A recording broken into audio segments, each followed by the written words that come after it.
Well, we'll start with Frank Confession. Everybody knows me as Frank Nitty.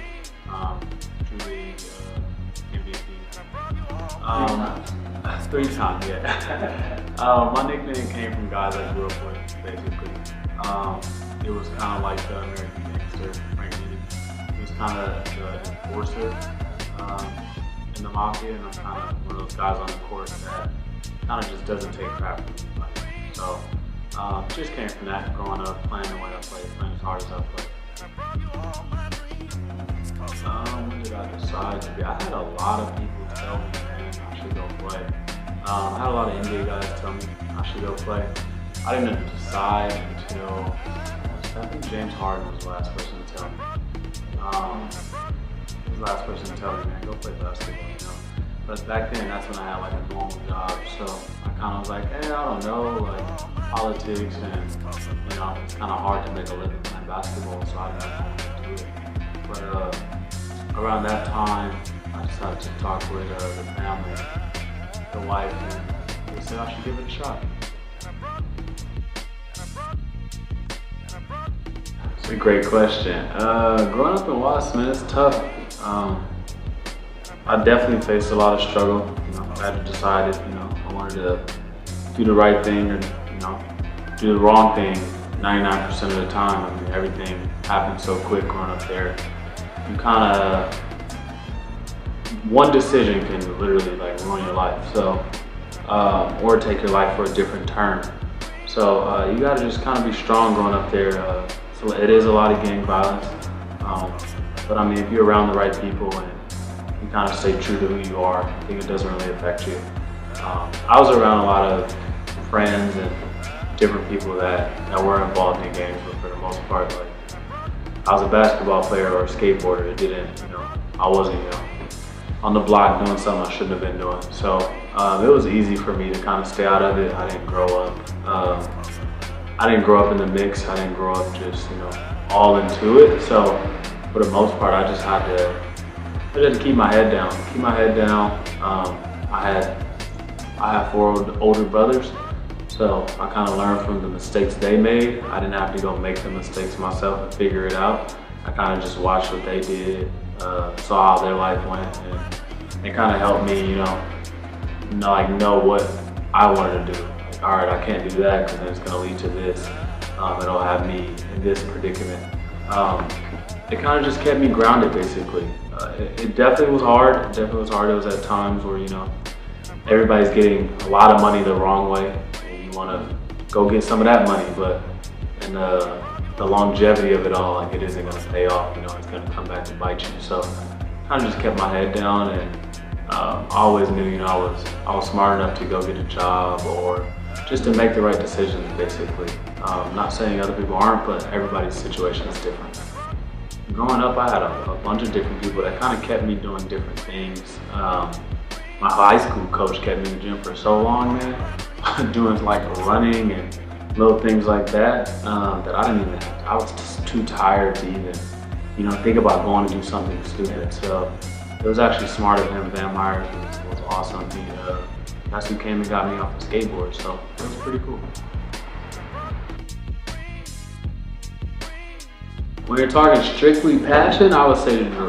I would say the Drew, just because everybody's there, you know, playing for pride. There's no money on the line, so you know, you're not just collecting a paycheck and just playing basketball. SBL, obviously, I've never played in it, so I can't say what that is like. The big three, you know, there's a bunch of NBA guys in there. A lot of those guys have money, you know, so a lot of them just want to get up and down or still be involved with the game. When it comes to like passion, I feel like that's just flat out basketball. That doesn't involve a check, that doesn't involve, you know, anything like that. You're playing because you love the game, you're playing because you want to be in that environment. So I feel like the Drew League is one of the most passionate places. It's who made me who I am today. It's a lot of great players that come in and out of there, and people who make millions of dollars come in there just to play for the love of the game, for the passion of it all. So I would say the Drew for now. I always wanted to break into like the Asian market, the China market, and I feel like you got to start somewhere. Nobody just takes a player from, you know, from Canada or Big Three and takes them to the CBA. That's not realistic. So I mean, the big goal is obviously everybody wants to play in the CBA if you're not in the NBA. So that's where I want to play at, but I know that's going to take, you need a resume for that. They hire guys that are technically NBA guys all the time. I'm not saying I'm not an NBA talent, but I feel like I'm just as good, if not better, than some of those guys over there. So I just feel like this league will be a good, start to show people over here what I can do. I feel like the online highlights and everything are cool, but highlights don't show, the defensive plays. They don't show my IQ for the game. It doesn't show, the little intangible things that, being a great teammate, being a good passer, as well as being able to score and make highlight plays. So little things like that, I feel like it'll just open up the market. It's a great place to start. You know what I mean? Yeah, so, we'll see how it goes. I'm not in a rush to get anywhere. Like, when I'm signed and when I'm here, I'm here. I'm not thinking about anything else. I just want to, have a good season, help the team win games, and that's my main focus. I understood that it was going to be hard. I wasn't guaranteed a spot. I was told they did want me to come out and play, and they didn't know, what the contract was going to be like or anything like that, but they just wanted to see what I can do, in person, like anybody else. Like, yeah, I have a name, but at the same time, you still want to see if it's worth the signing. So I didn't really have an expectation. I was just coming literally to prove I could play, and if they wanted me, then we'll take that one step at a time.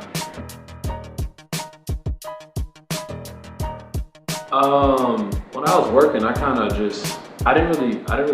wouldn't say practice. I'm more of a player. So I ended up playing a lot. I played in adult leagues, open runs, NBA workouts, scrimmages, things like that. I just kept playing. I feel like that was the best form of me getting better. I don't know how it works for other people, but playing, getting up and down, shooting, tired, realistic shots, or getting off a tough shot. I feel like that's what helped me get better, was playing. So I would work all day. I think I'd get off at 5. Gym was open. Our people would start playing at the gym around 6:30, so it's kind of perfect. And I would just, after work, go play, get home, eat, watch some TV, go to sleep, do it all over again. So I kind of just did the same thing. The defensive aspect, being Defensive Player of the Year this year in the Drew, it was different because I had a lot of help. When over here, we get 2 imports. So in the Drew, I had 5 imports technically, and 3 of them were NBA players basically. So it was nice to have help. So I didn't have to carry the load. I didn't have to do so much. I was able to play defense and just try to win games and get guys shots and just make sure I keep the team grounded. So that was just another side of my game that I decided to worry about this year, since we had a lot of help. That's just something that it's passion, it's pride. Defense is something you gotta want to do. A lot of players don't want to do it. It takes a lot of energy. It's draining, and it's hard to be the best offensive you when you have to play defense as well. So I can understand it from their point of view, but me as a player, I'm gonna play defense. It's just me. 63. I've never gotten 63. I've gotten 44. I'm standing all the time. Last year this year in the Drew I had 60. But 63, that's a lot. Holy my, that's a lot of points. I'm telling everybody now, you guys I pass a lot more than I shoot a lot of shots. I'm not your typical come out here and take 30 shots guy, man. I'm gonna try to win games. You guys will see, I get guys wide open. So it's gonna be fun. It's gonna be fun. But if I do have a hot game like that, I'm definitely gonna keep shooting. I practiced with them for the first time yesterday. They did tell me they're trying to speed up the pace. They want to play a little fast pace. So I think I'm a perfect player for that. A lot of people know I'm very fast paced when it comes to playing basketball, getting up and down the floor, getting guys shots. That was the one expectation so far. I'm pretty sure I'm supposed to sign tonight. So the agent and the team are going over it. Once they figure out all that, I'm pretty sure they'll go over expectations and everything. But just make sure I have a good attitude. Don't do anything to hurt the team, and just make sure we play fast. But that's far as that, I haven't heard anything else yet. Man, he started all this, to be honest with you. Like, he started all of this, like, get him to the league, like, Frank should be playing, like, why doesn't someone give Frank a job? Because he saw it firsthand. But I ended up meeting him. I was playing in a game at, like, in Orange County. I don't know what it was, and he pulled up and was playing with me. And, like, yeah, I was scoring, but I was getting him a lot of shots. So he likes to shoot the ball, and I ended up playing on his, he had like it was called the JBL. He had like he had a league he was playing in, and I walked in and everybody like rushed me to the back, like, yo, Frank here. He was like, all right, put him on our team, and that was like 10 years ago. That was a long time ago. But we ended up literally just kind of being good friends from just playing basketball, being around each other. We both like the game, we both like basketball, we both like hip hop. And we kind of relate on the same, you know, life. We both got a family. We just relate on a lot of life situations, and that's one of my best friends, man. I listen to everything. So, I mean, I just like stuff that, you know, you can vibe to or have like a good beat, or, you know, the lyrics are pretty sick. So it just depends on what it is. I don't have like a preference in music. I just kind of enjoy what's being put out. Yeah, his new album's gonna be crazy. It's gonna be good. Oh, really? Yeah, it's gonna be really good. We had like a listening party. I think it was in Beverly Hills. I think it was. We had a listening party in Beverly Hills, and a lot of people were going crazy to it. It's gonna be a good album. I'm excited for it. It had a release date, but then I think it got pushed back. I think he's tweaking a couple things. So, yeah, I don't know when it drops, but I'm waiting for it. The world's waiting for that for sure. He got a Nipsey feature that everybody was super excited for. He got a few people on there that it's a dope album. I wouldn't really call it a clothing brand. It's kind of just how I feel. A lot of people don't know me as like this person. I'm super chill and calm. Everybody knows me as this intense basketball player that's kind of an asshole on the court. But in all honesty, like, I'm not. That's just how I play. I had a guy, literally, we were scrimmaging together. Julian, he was one of the guys that they brought in, and we were going. From USC, right? Huh? From USC, right? Yeah, him. We're going at it, and after the game and everything, he was like, "Dude, I thought you were like such an asshole." I was like, "Nah, man. I just play that way. I'm super cool." But like, nah, me and him were super cool and everything after. Like, it was dope. It was dope. But so that's just basically what it is. Like, I don't really have a clothing line. I just have something to express myself. Like, when I work out and stuff, I want to wear like a shirt that's comfortable to work out in. And then it just has, you know, the Nitty way on it, and then on the back it just says it's not personal, it's just business. And I just want, that's on the court, like, it's just business. Like, no matter what's going on after the game, if we're talking shit or going back and forth, like, after the game, like, I will give you a hug. Like, it's not personal at all. Like, I just want you to know, like, I'm gonna bring the best out of you, and I want you to bring the best out of me.